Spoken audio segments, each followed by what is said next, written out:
Bonjour à toutes et à tous et bienvenue dans ce nouveau Studio PS. Alors vous le savez, en 2024, nous avons connu deux grandes périodes électorales et puis récemment les élections communales, durant lesquelles les socialistes se sont très fortement démarqués. Alors dans cette émission, nous allons mettre le focus sur trois nouveaux bourgmestres socialistes, nous allons faire leur portrait et on va essayer d'en apprendre un peu plus sur leurs projets. Notre première destination se trouve être la commune d'Amay avec un des plus jeunes bourgmestres de Belgique, Samuel Moigny. Allez, c'est parti.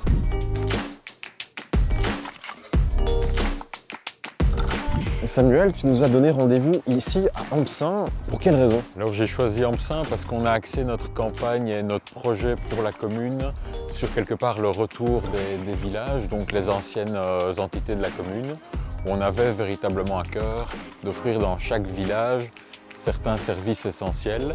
On considérait que c'était un peu le principe qui permettait de rendre réelle une promesse de proximité qu'on entend souvent, mais c'est un petit peu comment est-ce qu'on l'a fait. Samuel, pour ceux qui ne te connaîtraient pas, est-ce que tu peux peut-être te présenter un petit peu? Donc Samuel Moigny, 28 ans, bientôt 29. J'ai fait toute ma vie dans cette commune où mes parents ont fait toute leur vie et mes grands-parents sont venus s'installer pendant l'après-guerre, les 30 Glorieuses.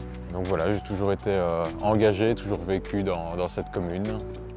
D'abord sur le Haut d'Amay, et puis je suis venu m'installer ici il y a 3 ans dans ce petit village, dans ce quartier. Et quelque chose qui est à savoir sur toi, c'est que tu es un des plus jeunes bourgmestres de Belgique, quand même, c'est à noter.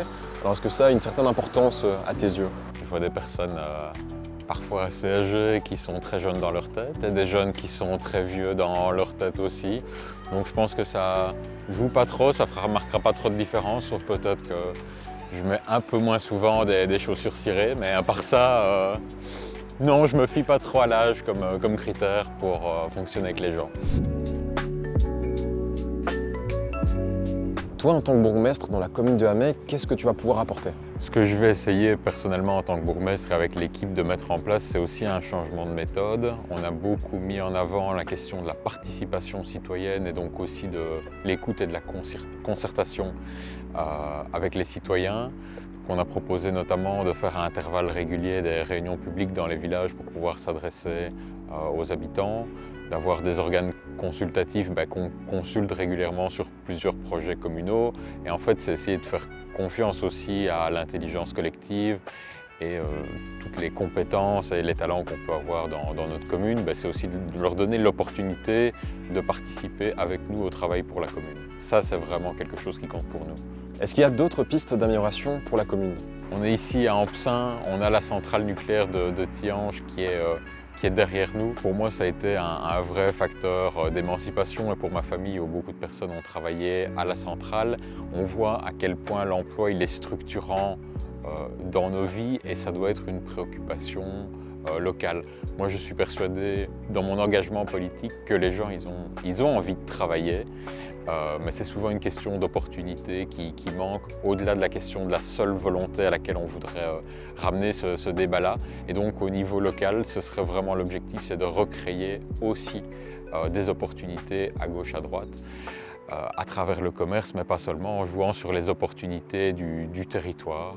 Merci beaucoup Samuel, en tout cas nous on te souhaite une bonne continuation. On va se retrouver directement dans une autre commune afin de découvrir un autre bourgmestre socialiste. Nous avons pris la direction de Saint-Guilain afin d'aller à la rencontre de Florence Monnier, la nouvelle bourgmestre socialiste de la commune. Nous allons aller la voir pour voir un petit peu qui elle est et quel est son projet.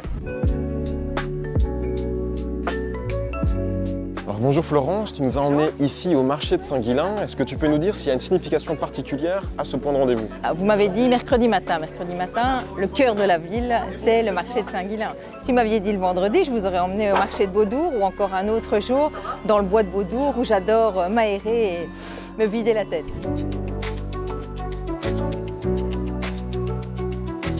Alors Florence, pour ceux qui ne te connaîtraient pas, présente-toi un petit peu. Je m'appelle Florence Monnier, j'ai 51 ans, je suis maman d'une jeune fille de 19 ans, Victoria. J'ai toujours vécu dans la région jusqu'à la fin de mes écoles primaires et puis j'ai fait mes secondaires ici. J'ai eu mon premier job d'étudiant dans une sandwicherie ici dans la Grande Rue et puis j'ai fait mes études à Mons, à l'université de Mons pour faire un master en traduction. Toi Florence, en tant que bourgmestre, ici à Saint-Guilain, ça va être quoi ta patte? Ma patte, bon déjà, c'est la première fois qu'il y a une femme première bourgmestre. Donc première bourgmestre à Saint-Guilain, c'est évidemment une fierté. J'étais déjà la première femme première éjuine, donc assez historique, c'est clair. Mais au-delà de ça, parce que voilà, c'est tout un symbole, mais ce qui fait la différence, je crois, c'est ma proximité avec les gens, la disponibilité. Avec la nouvelle équipe, on a mis en place il y a plus d'1 an et demi maintenant du porte-à-porte. Et ça permet vraiment de voir au plus près, non seulement rencontrer les citoyens, mais quels sont les besoins dans les quartiers, qu'est-ce que l'on peut améliorer. Et ça, c'est vraiment top. Donc, on a dit qu'on allait continuer à le faire et donc, quand on dit quelque chose, on le fait, on s'y engage. Et donc, on fera les 10 000 boîtes dans les 6 années à venir. Ça, c'est clair que la nouvelle équipe le fera dès le printemps prochain. Et en termes généraux, quels sont les projets que tu vas porter ici? Alors, choisir spécifiquement un projet parmi les 60 propositions que l'on a élaborées, non seulement avec les militants, mais aussi avec les citoyens, ça c'est un peu compliqué, mais peut-être en mettre quelques-uns en avant, comme l'aide au permis de conduire pour les jeunes. Ça c'est une évidence parce que c'est tellement cher maintenant. On se bat toujours pour plus de justice sociale, pour que tout le monde ait accès à un maximum de choses de manière démocratique. Donc ça c'est clair que c'est un engagement. Deuxième peut-être projet que j'aimerais mettre en avant, c'est le développement numérique. On a une carte ville qui sert déjà à faire du shopping chez des commerçants locaux, mais on voudrait la développer davantage. Ça c'est vraiment quelque chose qui nous tient à cœur pour toujours soutenir le commerce local. Un troisième projet aussi qui doit à mon sens être mis en avant, ce sont les chèques sport. Parce que faire du sport, qu'on soit jeune ou moins jeune, sans devoir casser sa tirelire, c'est essentiel pour nous. Ça fait partie des valeurs de solidarité que l'on défend, évidemment, en tant que parti de gauche. Eh bien, merci beaucoup Florence pour ton temps et pour nous avoir expliqué tous ces beaux projets. Ouais, merci à vous et puis quand vous voulez à Saint-Guilain. Ici, nous sommes à Ixelles sur la place Eugène Flagey et on va aller à la rencontre du nouveau bourgmestre socialiste de la commune. Allez, c'est parti. Bonjour Romain, comment tu vas? Très bien, ouais, merci. Mais dis-moi, pourquoi est-ce que tu nous as donné rendez-vous ici? Ici, on est à Place Flagey, c'est une des places qui est centrale à Ixelles. Elle est connue de tous les Ixellois, c'est certain, de tous les Bruxellois aussi, et peut-être même de beaucoup de Belges. Alors, je vous ai emmené ici parce que c'est une place qui est centrale et connue. Et puis, j'ai grandi là-bas, dans un quartier qui est populaire, c'est un des quartiers populaires d'Ixelles. Au bout de la rue Grès, il y a la piscine d'Ixelles. J'ai grandi vraiment juste à côté de la piscine. Donc un endroit que tu connais très bien alors? Un endroit que je connais très bien, oui, comme l'ensemble de la commune par ailleurs. Et un endroit qui est ici connu par beaucoup surtout. Dis-moi, pour que les gens sachent un petit peu plus qui tu es, est-ce que tu peux me donner quelques informations sur toi? Moi j'ai 37 ans. Je suis un quête d'Ixelles. J'ai grandi, je le disais, dans un quartier populaire juste ici. Dans une famille nombreuse, ma maman a eu 6 enfants. Et puis mes parents ont divorcé quand on était très jeunes. Et on a été beaucoup, c'est vrai, dans la piscine d'Ixelles, mes frères et sœurs et moi-même, dans les mouvements de jeunesse ici un peu plus loin à l'abbaye de la Cambre. J'ai appris dans ces associations des valeurs de partage, de solidarité, de transmission aussi, parce que mon premier job ça a été d'être maître nageur et j'ai appris à nager à vraiment beaucoup d'enfants ici dans le quartier. Et puis j'ai pu faire des études grâce à une bourse d'études. J'ai fait des études d'écologie sociale et après ça j'ai été engagé dans une administration régionale. Et là j'ai rencontré quelqu'un qui m'a beaucoup soutenu et qui m'a dit « Romain, tu dois faire l'université ». Et dans ma famille, personne n'a fait l'université, donc c'était quelque chose de nouveau. Et en fait, grâce à son soutien, j'ai pris des cours à l'université en cours du soir. J'ai fait un master en gestion de l'environnement d'abord. Et puis des années plus tard, j'ai aussi fait un master de spécialisation en gestion technologique et industrielle, mais ça c'est venu bien plus tard. Le début de mon parcours, c'est maître nageur, des études d'écologie sociale en haute école. Et puis grâce à des personnes que j'ai rencontrées et qui m'ont soutenu, j'ai pu accéder à l'université. Être bourgmestre à Ixelles, qu'est-ce que ça implique? À Ixelles, notre réalité, c'est le grand écart permanent en fait, parce qu'on est ici près des habitations qui sont parmi les plus chères de Belgique et on a un quartier populaire juste à côté.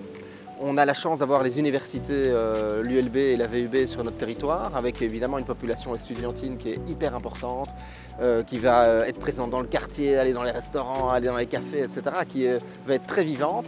Et pourtant, elles sont implantées dans un quartier où c'est beaucoup de personnes âgées qui vivent, souvent isolées. Donc il faut pouvoir faire la jonction des différents besoins dans ce quartier-ci, dans le quartier des universités. Et ça va se décliner comme ça de façon continuelle sur notre territoire. On a un petit territoire avec des quartiers qui sont très densément peuplés. Ils sont aussi denses que la ville de Paris. Ça veut dire qu'il faut beaucoup de services publics, ça veut dire que les espaces publics vont être fort investis. Et puis on a des quartiers où la densité est très faible et il y a beaucoup d'espaces verts. Et donc XL, c'est constamment ce grand écart. Et être bourgmestre, c'est faire la jonction, c'est faire la synthèse et c'est s'assurer que les besoins de chacun soient respectés. Et un bourgmestre socialiste, ça permettrait de faire bouger les choses. Et pour nous, les socialistes, le plus important, c'est de lutter contre l'exclusion. Parce qu'à XL, il y a de plus en plus de gens qui sont exclus de la commune en fait. D'abord, au CPS, on est passé en 6 ans de 250 demandes d'aide sociale par mois à 450 aujourd'hui. Ça a presque doublé en 6 ans. Ça veut dire que la population, même dans une commune riche et bourgeoise comme la nôtre en fait, la population se précarise. Et le deuxième élément, c'est que le prix des logements ne fait qu'augmenter à XL. Aujourd'hui, le prix moyen d'un appartement, c'est 1 400 € par mois, alors que la pension minimum, elle est fixée à 1 550 €. Ça veut dire qu'une personne âgée qui doit se loger à XL et qui a la pension minimum, il lui reste moins de 5 € par jour pour vivre alors qu'elle n'a même pas encore payé ses charges. Et donc on le voit, dès que les baux ils arrivent à terme, les contrats de location ils se terminent, et bien les gens souvent ils sont exclus, ils sont chassés de la commune parce qu'ils ne parviennent pas à continuer de se loger. Et donc nous, notre enjeu en tant que socialiste, c'est de lutter contre l'exclusion de plus en plus importante de la population pour que tout le monde continue d'être le bienvenu dans notre commune. Studio PS, c'est déjà fini. On espère que vous avez passé un agréable moment en notre compagnie à la découverte de nos nouveaux bourgmestres socialistes. On se retrouve très vite pour une prochaine émission. À bientôt.